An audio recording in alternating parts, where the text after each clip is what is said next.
नमस्कार दोस्तों, ढोल में पोल चैनल में आप सब मित्रों का हार्दिक स्वागत करता हूं। दोस्तों, जैसा कि हम और आप देखते हैं और आज वीडियोज़ के माध्यम से भी हम जान पा रहे हैं कि हमारे देश में जाति और धर्म मज़हब के नाम पर शुरू से ही दंगे फसाद होते रहे हैं और देश का बहुत अहित हुआ है।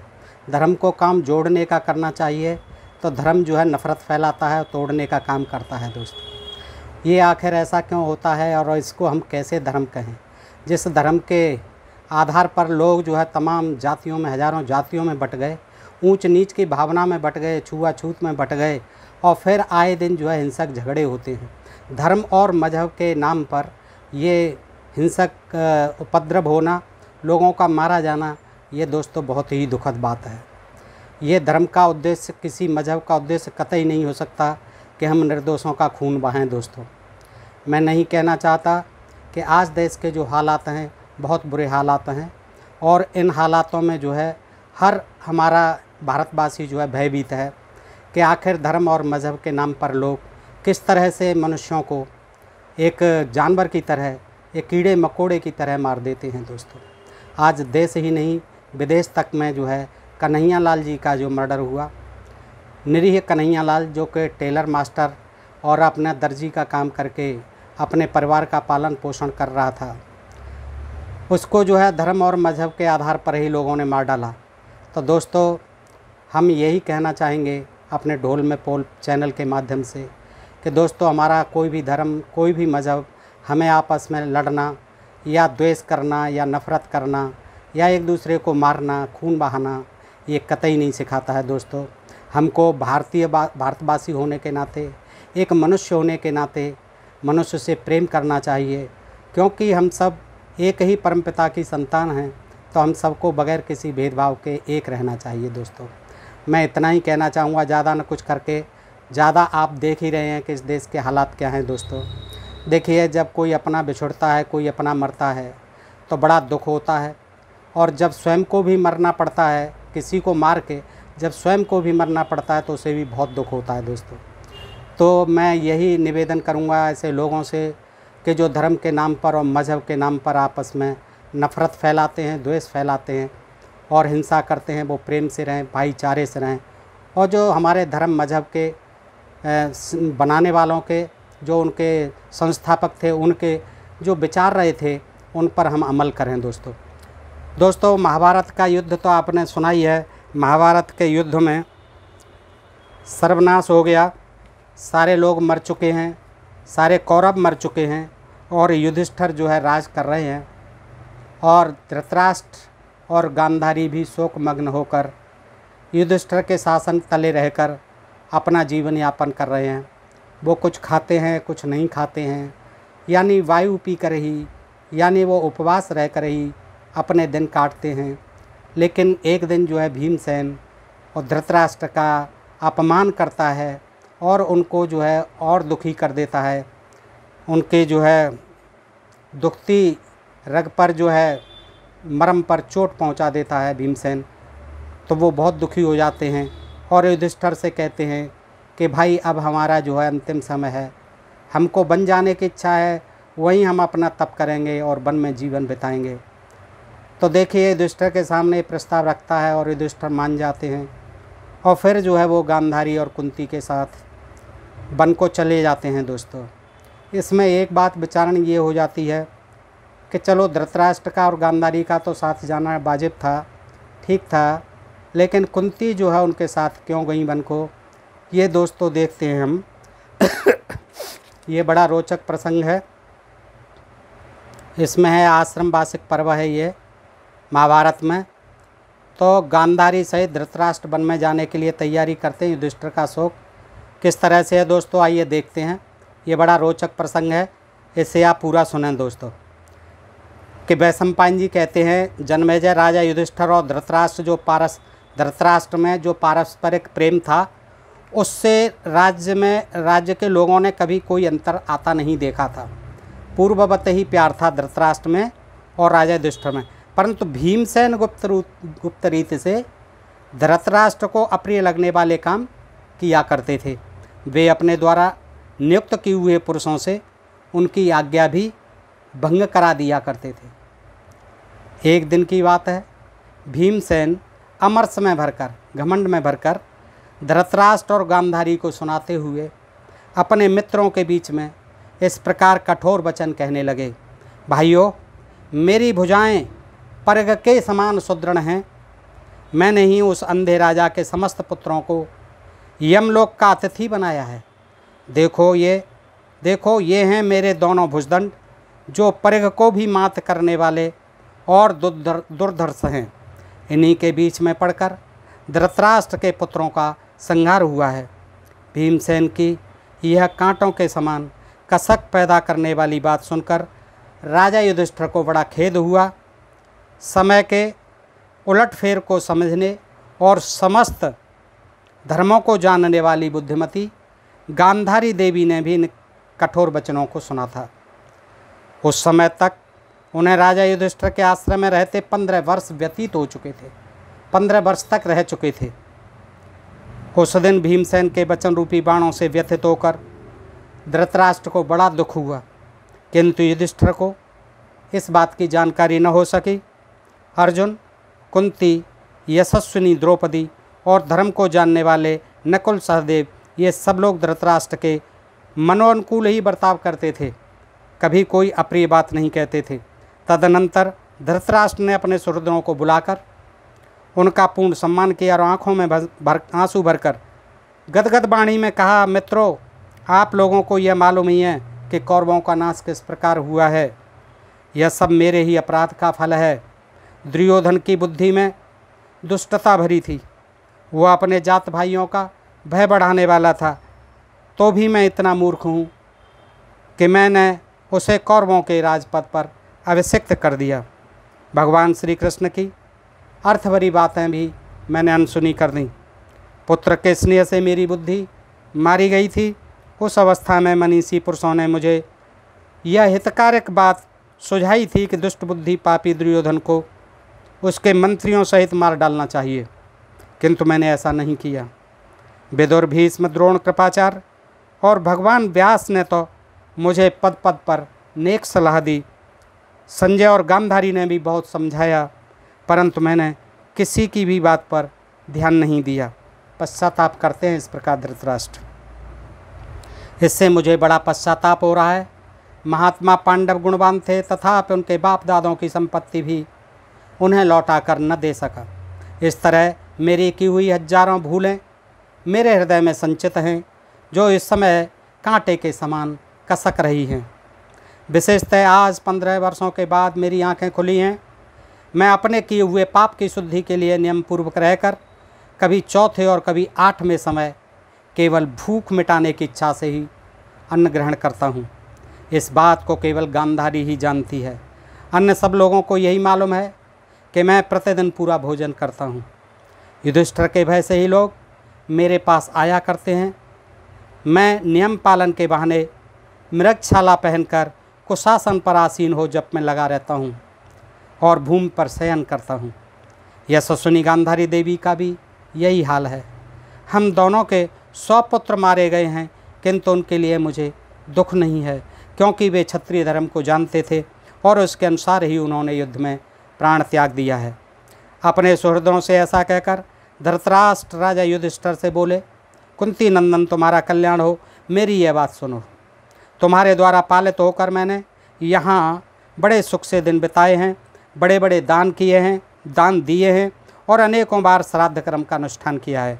द्रौपदी के साथ अत्याचार करके तुम्हारे ऐश्वर्य को छीन लेने वाले मेरे क्रूर कर्मी पुत्र क्षत्रिय धर्म के अनुसार युद्ध में मारे जा चुके हैं। अब उनके लिए कुछ करने की आवश्यकता नहीं दिखाई देती, क्योंकि वे शस्त्रधारियों को मिलने वाले उत्तम लोगों को प्राप्त हुए हैं।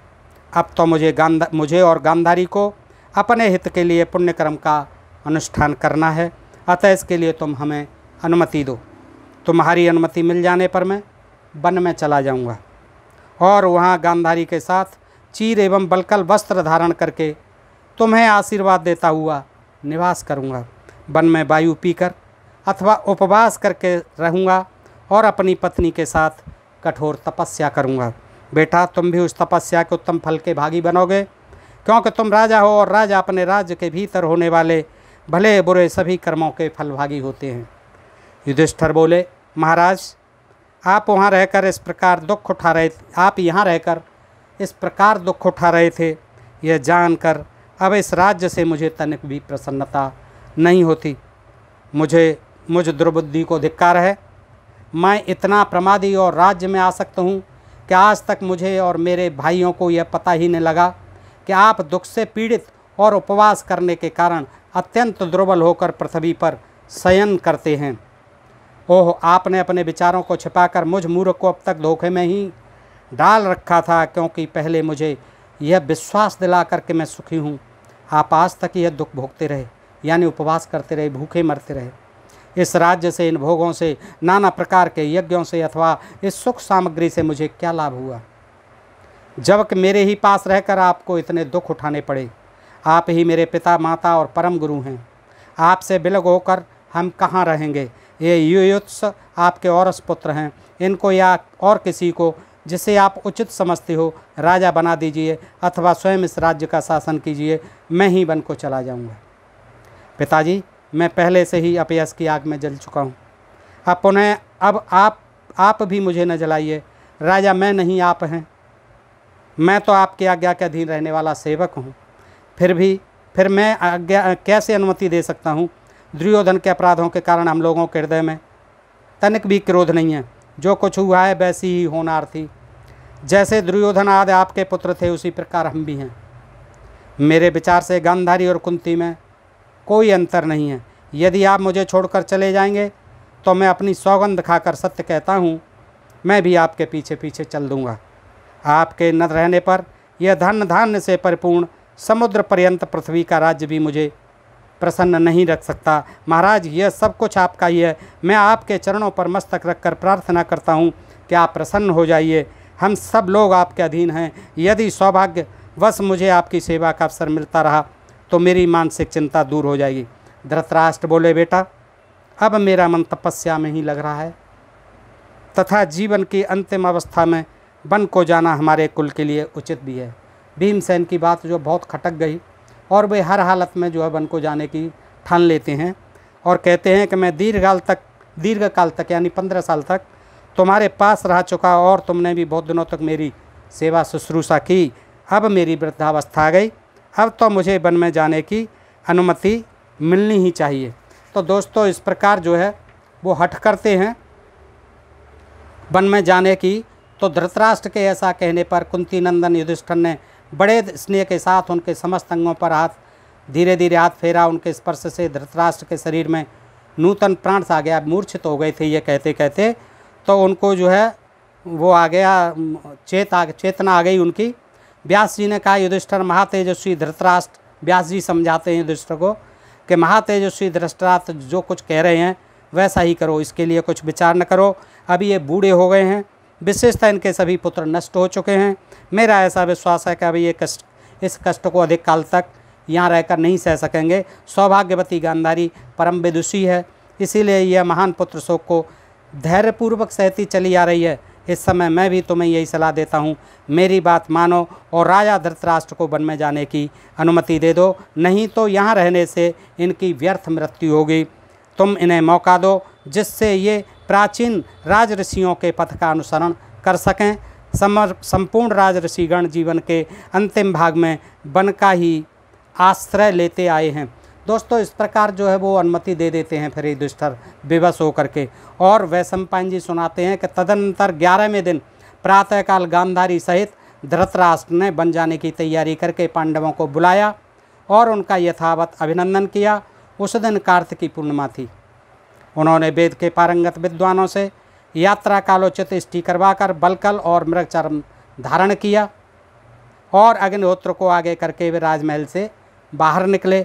फिर लाजा और भांत भांत के फूलों से उस घर की पूजा करके उन्होंने धन देकर भृत्यों का सत्कार किया। तत्पश्चात सबको विदा करके चल दिए। उस समय राजा युधिष्ठिर हाथ जोड़े हुए कांपने लगे, आंसुओं से उनका गला भराया और वे जोर जोर से बिलख बिलख कर रोने लगे। भीमसेन, अर्जुन, नकुल, सहदेव, विदुर, संजय, युयुत्स, कृपाचार्य, धौम्य तथा और भी बहुत से ब्राह्मण आंसू बहाते हुए गदगद कंठ होकर उनके पीछे पीछे चले। आगे आगे कुंती गांधारी का हाथ पकड़े चल रही थी। उनके आगे उनके पीछे आँखों में पट्टी बांधे गांधारी थी। गांधारी का हाथ कुंती के कंधे पर था और राजा धृतराष्ट्र गांधारी के कंधे पर हाथ रख के निश्चिंततापूर्वक चले जा रहे थे। द्रौपदी, सुभद्रा, चित्रांगदा, नन्हा सा बालक लिए उत्तरा तथा कुरुकुल की अन्य स्त्रियां अपनी बहुओं को साथ लिए राजा धृतराष्ट्र के साथ जा रही थीं। उस समय दुख के आवेग से कुर्री की भांति उच्च स्वर से विलाप कर रही थीं। उनके रोने की आवाज़ सुनकर चारों ओर से ब्राह्मण, क्षत्रिय, वैश्य और शूद्रों की स्त्रियां भी घर छोड़कर बाहर निकल आईं।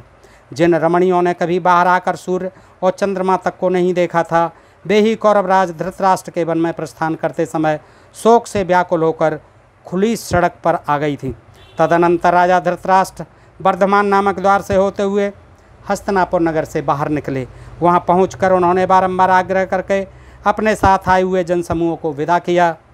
विदुर और संजय ने राजा के साथ वन में जाने का निश्चय कर लिया, इसलिए वे दोनों नहीं लौटे, किंतु कृपाचार्य और महारथी युधिष्ठिर को युधिष्ठिर के हाथों सौंपकर उन्होंने लौटा दिया। पूर्ववासियों के लौट जाने पर राजा युधिष्ठिर ने रनवास की स्त्रियों को साथ लेकर धृतराष्ट्र की आज्ञा से लौटने का विचार किया और वन की ओर जाती हुई अपनी माता कुंती से कहा। पांडवों ने क्या कहते हैं युधिष्ठिर कुंती से, माता जी आप अपनी बहुओं के साथ नगर को लौट जाइए, मैं महाराज के पीछे पीछे जाऊंगा। ये धर्मात्मा नरेश तपस्या का निश्चय कर चुके हैं, इसलिए इन्हें वन में जाने दीजिए। धर्मराज के इस प्रकार कहने पर कुंती की आंखों में आंसू आ गए, तो भी वे गांधारी का हाथ पकड़े चलती ही गईं।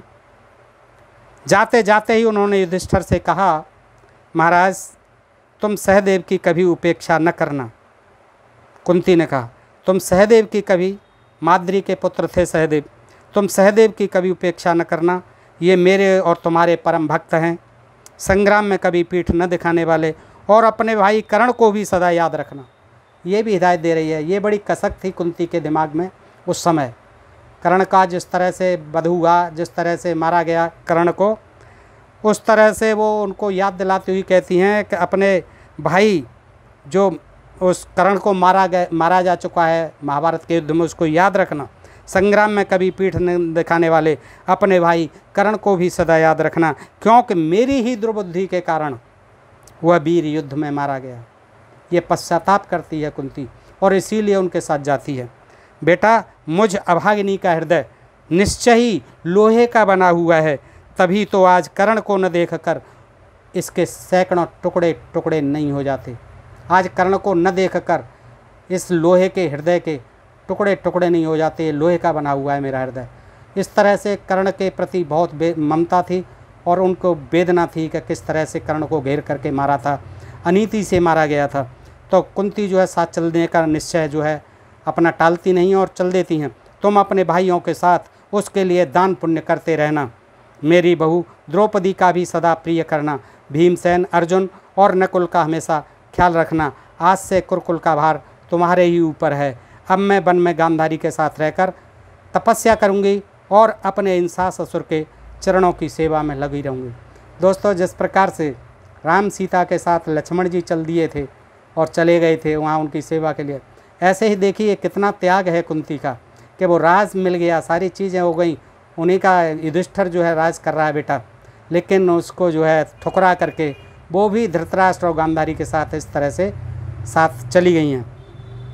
कुंती के ऐसा कहने पर भाइयों सहित युधिष्ठिर को बड़ा दुख हुआ। वे थोड़ी देर तक मौन रहकर कुछ सोचते रहे। इसके बाद शोकाकुल होकर माता से बोले, माँ आपने अपने मन में यह क्या ठान लिया? आपको ऐसा नहीं करना चाहिए, मैं इसके लिए अनुमति नहीं दे सकता। हम लोगों पर कृपा करके लौट चलिए। पहले आपसे ही विदुला के वचनों से हमें क्षत्रिय धर्म के पालन के लिए, आपने ही विदुला के वचनों से हमें क्षत्रिय धर्म के पालन के लिए उत्साहित किया था, यानी युद्ध के लिए उत्साहित किया था। पुरुषोत्तम भगवान श्री कृष्ण के मुख से आपका विचार सुनकर ही मैंने राजाओं का संहार करके इस राज्य को हस्तगत किया है। सोचने की बात है और देखने की बात है दोस्तों। युधिष्ठिर क्या कहते हैं कि पुरुषोत्तम भगवान श्री कृष्ण के मुख से आपका विचार सुनकर ही मैंने, आपने ही कहा कृष्ण जी के माध्यम से क्षत्रियों का काम ही युद्ध करना है। क्षत्रिय अगर जीतता है तो राज सुख भोगता है और मरता है तो स्वर्गलोक जाता है। तो ये आपका ही और पुरुषोत्तम भगवान का ही मेरे लिए वचन था। पुरुषोत्तम भगवान श्री कृष्ण के मुख से आपका विचार सुनकर ही मैंने राजाओं का संहार करके इस राज्य को हस्तगत किया है। कहाँ आपकी वह बुद्धि और कहाँ आज का यह विचार। हमें क्षत्रिय धर्म पर स्थित रहने का उपदेश देकर आप स्वयं उससे गिरना चाहती हैं। भला हमको, अपनी इस बहू को और इस राज्य को छोड़कर आप उस दुर्गम वन में कैसे रह सकोगी। अतः हमारे ऊपर कृपा कीजिए। अपने पुत्र के ये अश्रुगदगद वचन सुनकर कुंती के नेत्रों में भी आंसू उमड़ आए, तो वे भी न रुक सकीं, आगे बढ़ती ही गईं। तब भीमसेन ने कहा, माताजी, जब पुत्रों के जीते हुए इस राज्य को भोगने का अवसर आया और राजधर्मों के पालन की सुविधा प्राप्त हुई, तो आपकी बुद्धि कैसे बदल गई? क्या कारण है कि आप हमें छोड़कर वन को जाना चाहती हैं? जब वन में ही रहना था तो बालक अवस्था में हम लोगों को और दुख शोक में डूबे हुए इन माद्री कुमारों को आप नगर में क्यों ले आई? माँ, हम लोगों पर प्रसन्न होइए और बलपूर्वक प्राप्त की हुई राजा युधिष्ठिर की राजलक्ष्मी का उपभोग कीजिए। दोस्तों, माद्री जो है नकुल सहदेव को जन्म दे करके पांडु के साथ ही सती हो गई थी। तो इसलिए जो है वो कहते हैं कि हम माद्री कुमारों को और हमको इस नगर में क्यों ले आई जंगल से। हम लोगों पर प्रसन्न हुई है और बलपूर्वक प्राप्त की हुई राजा युधिष्ठिर की राजलक्ष्मी का उपभोग कीजिए। भीमसेन ने ये कहा। यह सुनकर भी कुंती वनवास के निश्चय से विचलित न हुई। उनके पुत्र नाना प्रकार से विलाप करते रहे, किंतु उन्होंने उनकी बात नहीं मानी। सास को इस प्रकार वनवास के लिए जाती देख द्रौपदी का भी मोहदास हो गया। वह सुभद्रा के साथ रोती हुई कुंती के पीछे पीछे जाने लगी। कुंती की बुद्धि बड़ी ही ऊंची थी। वे वनवास का निश्चय कर चुकी थी, इसलिए अपने रोते हुए पुत्रों की ओर बारंबार देखकर भी वे टस से मस न हुईं, आगे बढ़ती ही चली गईं। पांडव भी अपने सेवकों और अंतःपुर की स्त्रियों के साथ उनके पीछे पीछे जाने लगे। यह देख कुंती देवी आंसू पोंछकर अपने पुत्रों से बोली, महाभाव, तुम्हारा कहना ठीक है। पूर्व काल में तुम नाना प्रकार के कष्ट उठा रहे थे, इसीलिए मैंने तुम्हें युद्ध के लिए उत्साहित किया था। जुए में तुम्हारा राज्य छीन लिया गया था, तुम सुख से भ्रष्ट हो चुके थे और तुम्हारे ही बंधु बांधव तुम्हारा तिरस्कार करते थे, इसीलिए मैंने तुम्हें युद्ध के लिए उत्साह प्रदान किया था। दोस्तों, युद्ध कोई भी हो, कहते हैं धर्म संस्थापनार्थाय संभवामि युगे युगे। कृष्ण जी ने कह दिया कि धर्म की संस्थापना के लिए, लेकिन यह कैसी धर्म की संस्थापना थी? एक एक करके सारे कौरव मर गए, महाभीषण रक्तपात हुआ कुरुक्षेत्र के मैदान में। कैसी धर्म की संस्थापना थी?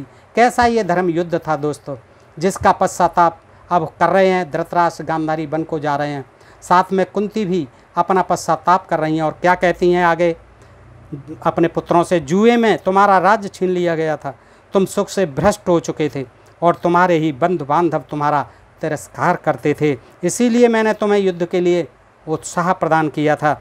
पांडु की संतान किसी तरह नष्ट होने से बच जाए और तुम सब भाइयों के श्रेयस का नाश न होने पाए, इस उद्देश्य से ही मैंने तुम्हें युद्ध के लिए उकसाया था। उसमें मेरा कोई व्यक्तिगत स्वार्थ नहीं था और श्री कृष्ण ने भी तुम्हें युद्ध के लिए उकसाया था। ये भी बात कुंती को कहनी चाहिए थी।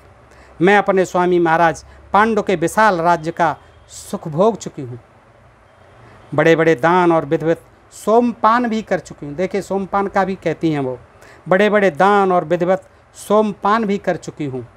मैंने अपने लाभ के लिए श्री कृष्ण को प्रेरित नहीं किया था। आपको प्रेरित किया था श्री कृष्ण ने युद्ध के लिए, लेकिन मैंने अपने लाभ के लिए श्री कृष्ण को प्रेरित नहीं किया था। कि आप कहते हैं कि आपने जो है श्री कृष्ण के द्वारा हमारे सम्मुख ऐसा ही विचार रखा था, युद्ध के लिए प्रेरित किया था, लेकिन नहीं, मैंने अपने लाभ के लिए नहीं, आपके श्रेयस के लिए, कि आपका श्रेयस कायम रहे, आपको भी वो सुख मिले जो राज सुख जिसे कहते हैं, इसलिए मैंने आपको जो है युद्ध के लिए कहा था, प्रेरित किया था। लेकिन मैंने अपने लाभ के लिए श्री कृष्ण को भी प्रेरित नहीं किया था। विदुला के वचन सुनाकर जो उनके द्वारा तुम्हारे पास संदेश भेजा था, यह सब तुम्हारी रक्षा के उद्देश्य से ही किया गया था बेटा युधिष्ठिर। अब मैं तपस्या के द्वारा अपने पति के पवित्र लोक में जाना चाहती हूँ। अतः वनवासी सास ससुर की सेवा करके, वनवासी सास ससुर यानी गांधारी और धृतराष्ट्र की सेवा करके तप के द्वारा इस शरीर को सुखा डालूंगी। तुम भीमसेन आदि के साथ लौट जाओ। मैं आशीर्वाद देती हूँ, तुम्हारी बुद्धि धर्म में लगी रहे और तुम्हारा हृदय अनंत उदार हो। दोस्तों, इस प्रकार आशीर्वाद देती हुई कुंती जो है तमाम सारी अपनी बातें कह के और धृतराष्ट्र अपना पश्चाताप करके गांधारी के साथ वन को चल देते हैं और फिर वो वन में रहते हैं। दोस्तों, ये बड़ा रोचक प्रसंग था जो शायद आपने आज तक नहीं सुना होगा कि किस तरह से ये भी वन में गए धृतराष्ट्र, गांधारी और कुंती। दोस्तों, आज के लिए इतना ही। अगर ये प्रसंग अच्छा लगे तो दोस्तों में शेयर किया करें दोस्तों, और मेरे ढोल में पोल चैनल को आप सब्सक्राइब करते रहें। आपके लिए बहुत बहुत आभार, धन्यवाद। जय हिंद, जय भारत दोस्तों।